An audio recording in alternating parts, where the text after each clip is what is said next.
മലയാളികളുടെ പരമ്പരാഗതമായിട്ടുള്ള ഒരു സ്നാക്കാണ് മുറുക്ക്. അത് നമുക്ക് ഈസി ആയിട്ട് വീട്ടിലുണ്ടാക്കിയിട്ടെടുക്കാൻ പറ്റും. അപ്പോൾ അതെങ്ങനെ ഉണ്ടാക്കാൻ നോക്കാം. അതിന് വേണ്ടിയിട്ട് ഞാനിവിടെ 1 കപ്പ് അരിപ്പൊടി എടുത്തിട്ടുണ്ട്.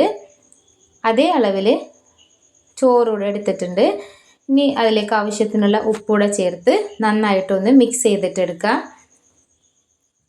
ഇനി ഇതിന് ശേഷം ഒരു മിക്സിയുടെ ജാർ എടുത്ത് അതിലേക്ക് നമുക്കിതിന് കുറേശ്ശെയായിട്ടിട്ട് നന്നായിട്ടൊന്ന് അരച്ച് പേസ്റ്റ് ആക്കിയിട്ട് എടുക്കാം. ഇതിലേക്ക് വേറെ വെള്ളമൊന്നും ചേർക്കേണ്ട ആവശ്യമില്ല. ഈ ചോറിലുള്ള നനവ് വെച്ചിട്ട് തന്നെ നന്നായിട്ട് അരഞ്ഞ് കിട്ടും. ഇനി നമുക്ക് ഭയങ്കര തിക്കായിട്ട് തോന്നുകയാണെങ്കിൽ കുറച്ചുകൂടെ ചോറ് ചേർത്ത് കൊടുത്താൽ മതി. അല്ലെങ്കിൽ കൂടുതൽ ലൂസായി പോയ പോലെ തോന്നുകയാണെങ്കിൽ അതിലേക്ക് കുറച്ച് അരിപ്പൊടിയൂടെ ചേർത്ത് കൊടുത്താൽ മതി. എന്നിട്ട് നന്നായിട്ടൊന്ന് മിക്സ് ചെയ്തിട്ടെടുക്കാം. ഇനി ഇതിലേക്ക് 1/2 ടീസ്പൂൺ കറുത്ത ജീരകവും 1/2 ടീസ്പൂൺ നല്ല ജീരകം കൂടി ചേർത്ത് നന്നായിട്ടൊന്ന് കുഴച്ചിട്ടെടുക്കാം.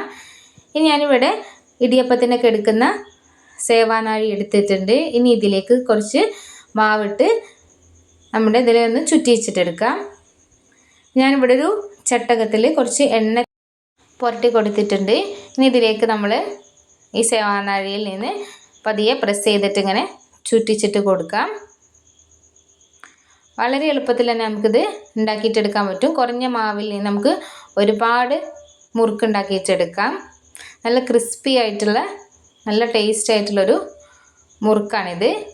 നമ്മുടെ ഇഷ്ടമുള്ള വലിപ്പത്തിനനുസരിച്ച് ഇത് ചുറ്റിച്ചിട്ട് കൊടുക്കാം. അതിന് ശേഷം അതിൻ്റെ അറ്റം ഭാഗം ഒന്ന് ഇതിലേക്കൊന്ന് ഒട്ടിച്ചിട്ട് കൊടുക്കാം.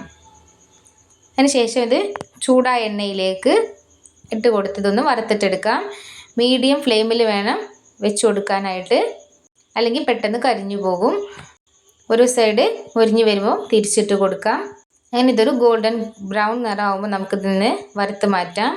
ഇത് കുക്കായി കഴിയുമ്പോൾ ഇതിൻ്റെ തിളയെല്ലാം നിന്ന് ഇതുപോലെ എണ്ണയെല്ലാം ചൂട് കുറഞ്ഞ് വരും. ഈ സമയത്ത് നമുക്കിത് കോരി മാറ്റാം. ഇതിന് കുക്ക് ചെയ്യാൻ കുറച്ച് ടൈം എടുക്കും, പക്ഷേ വളരെ ടേസ്റ്റി ആയിട്ട് നമുക്ക് എളുപ്പത്തിൽ തന്നെ ഇത് തയ്യാറാക്കിയിട്ടെടുക്കാൻ പറ്റും. അപ്പോൾ ഇതുപോലെയുള്ള നല്ല നല്ല വീഡിയോസിന് വേണ്ടിയിട്ട് എൻ്റെ ഈ ചാനൽ ഒന്ന് സബ്സ്ക്രൈബ് ചെയ്യണേ. അതുപോലെ നിങ്ങളുടെ ഫ്രണ്ട്സിലേക്ക് കൂടെ ഒന്ന് ഷെയർ ചെയ്യാൻ മറക്കരുത്.